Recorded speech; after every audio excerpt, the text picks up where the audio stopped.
Bonjour à tous et bienvenue sur Les Nouveaux Formateurs, le podcast qui vous donne toutes les clés du métier. Je suis Insaf Moniez, formatrice de futurs formateurs, mais aussi coach et sophrologue certifiée. Je partage dans ce podcast toutes les connaissances utiles et passionnantes autour de la formation et de l'accompagnement.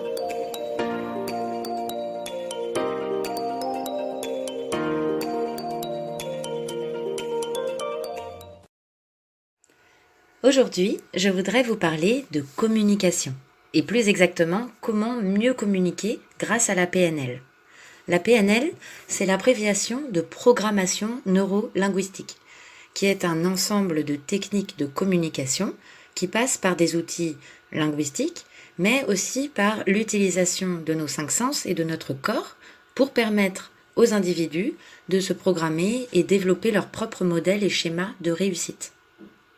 Lorsque l'on est professionnel de la formation et de l'accompagnement, la communication est notre outil principal. Et la PNL va nous fournir un ensemble de techniques très intéressantes à maîtriser pour nous permettre de communiquer plus efficacement auprès des personnes que l'on forme ou que l'on accompagne.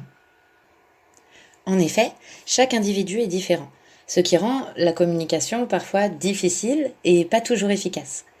Mieux comprendre les personnes qui nous entourent et leur parler dans une langue qui leur est proche va nous permettre de mieux les aider, les influencer et nos paroles auront surtout beaucoup plus d'impact. La PNL classe les individus non pas en fonction de leur trait de caractère ou de la personnalité, mais plutôt en fonction de leur type de perception. Nous percevons le monde au travers de nos sens, et plus précisément au travers de 3 organes de sens principaux.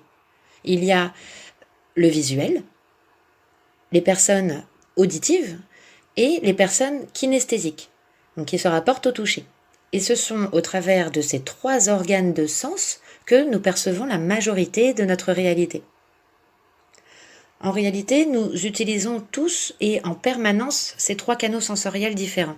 Mais nous en avons tous un qui est dominant, un canal sensoriel privilégié que nous utilisons davantage. À titre personnel, connaître son propre organe de sens le plus développé est très utile et facilite beaucoup de choses. Si vous êtes auditif par exemple et que vous voulez apprendre une langue étrangère, regarder des listes de mots ne vous servira pas beaucoup. Mais écouter un dialogue sur un enregistrement audio vous fera progresser beaucoup plus rapidement. Bien évidemment, reconnaître le canal sensoriel privilégié des personnes que l'on accompagne dans notre profession va nous être très utile. Pour entrer en communication avec une personne de manière efficace, il faut communiquer avec elle en utilisant le même canal sensoriel que cette personne. Encore faut-il pouvoir reconnaître son type de perception sensorielle dominant. Et c'est ce que nous allons voir dans un instant.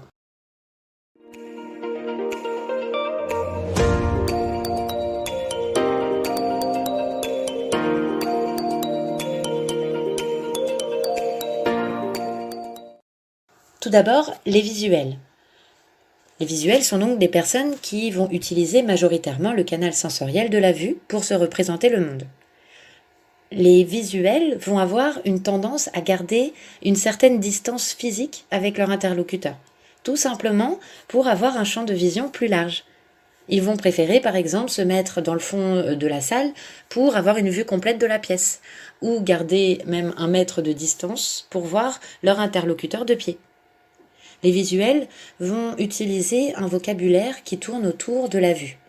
Ils vont par exemple employer des mots comme « regarder »,« je vois » et des expressions comme « je vois la vie en rose »,« je broie du noir en ce moment »,« c'est un autre point de vue »,« c'est éblouissant »,« c'est quelqu'un de terne », etc. Les visuels vont avoir une meilleure perception et apprendre mieux à partir des schémas, des graphiques, d'images ou encore de tableaux. Ils vont aussi avoir une mémoire photographique et généralement un très bon sens de l'orientation. Les auditifs ont généralement une voix et des gestes très expressifs et utilisent un vocabulaire qui tourne autour de l'audition. Ils vont utiliser par exemple « j'entends ce que tu me dis »,« ça sonne bien »,« ça sonne faux »,« ça me parle »,« ça ne me parle pas »,« ça dénote »,« c'est dissonant ». Ce sont des personnes qui aiment parler et être écoutées. Ils apprennent mieux à l'oral et vont avoir besoin de répéter un cours à voix haute pour le mémoriser par exemple. Les kinesthésiques sont des personnes sensibles. Ils aiment le contact physique et ils vont avoir besoin de toucher la personne avec qui ils parlent. Ils aiment la communication de proximité. Ils vont utiliser un vocabulaire autour du toucher ou des sensations physiques. Ils vont dire par exemple « je le sens », « ça me touche » ou « je me sens bloqué »,« c'est crispant »,« je suis face à un mur »,« c'est un obstacle à surmonter »,« je suis sous pression, sous tension ». On remarque bien que ces mots ou expressions représentent une sensation physique. Pour apprendre ou mémoriser, le kinesthésique doit faire par lui-même. Il doit faire de ses propres mains. Par exemple, réécrire le cours ou se mettre en situation, expérimenter, se mettre en mouvement. Voici les quelques caractéristiques qui vous permettront de reconnaître le type de perception sensorielle privilégiée de quelqu'un. Peut-être avez-vous même réussi à reconnaître votre propre canal sensoriel privilégié. Dans tous les cas, cerner le canal sensoriel de la personne et l'utiliser vous permettra de mieux communiquer avec elle.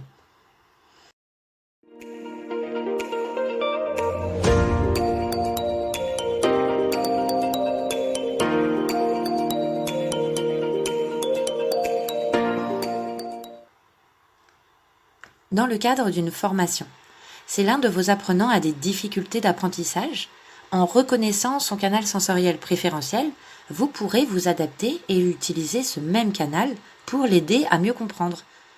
Si c'est un visuel, ça ne servira à rien de lui répéter 50 fois la même chose. Lui faire un schéma au tableau aura plus vite fait de régler le problème. Dans le cadre d'un accompagnement, lorsque la personne décrit sa situation problématique, il faut porter la plus grande attention aux mots et expressions utilisés parce que ça va nous renseigner sur la manière dont la personne se représente et perçoit son problème. Si cette personne vous dit qu'elle broie du noir en ce moment, c'est qu'elle se représente son problème de manière visuelle, sous la forme d'une image. Pour qu'elle se sente réellement comprise et écoutée, vous devez utiliser le même canal sensoriel qu'elle, en l'occurrence le visuel. Si le champ lexical que vous employez se base sur un autre canal sensoriel que la personne, ça lui donnera la sensation que vous n'avez pas réellement compris sa situation et que donc vous ne pouvez pas réellement l'aider. Proposer à une personne visuelle de surmonter cet obstacle, qui se rapporte au kinesthésique, ne lui parlera pas du tout. Cela ne lui évoquera rien, puisqu'elle se représente son problème sous la forme d'une image. En revanche, lui demander comment elle compte mettre de la lumière sur cette situation aura sur elle un tout autre impact.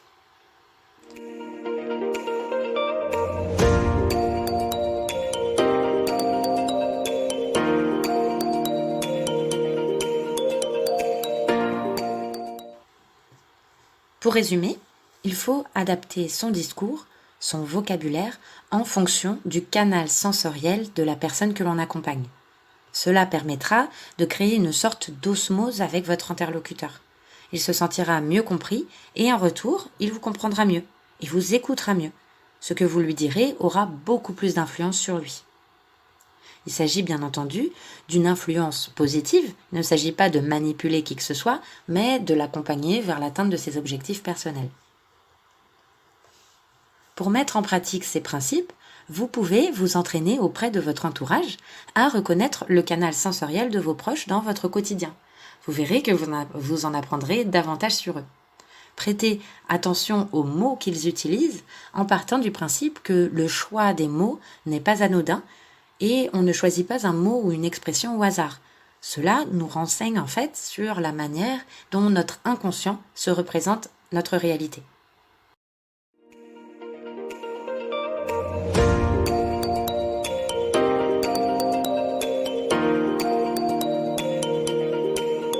J'espère que ce podcast vous a aidé et vous a plu. Pensez à vous abonner sur la chaîne YouTube pour recevoir toute l'actualité des nouveaux formateurs et n'hésitez pas à partager ce podcast autour de vous. Merci et à très bientôt.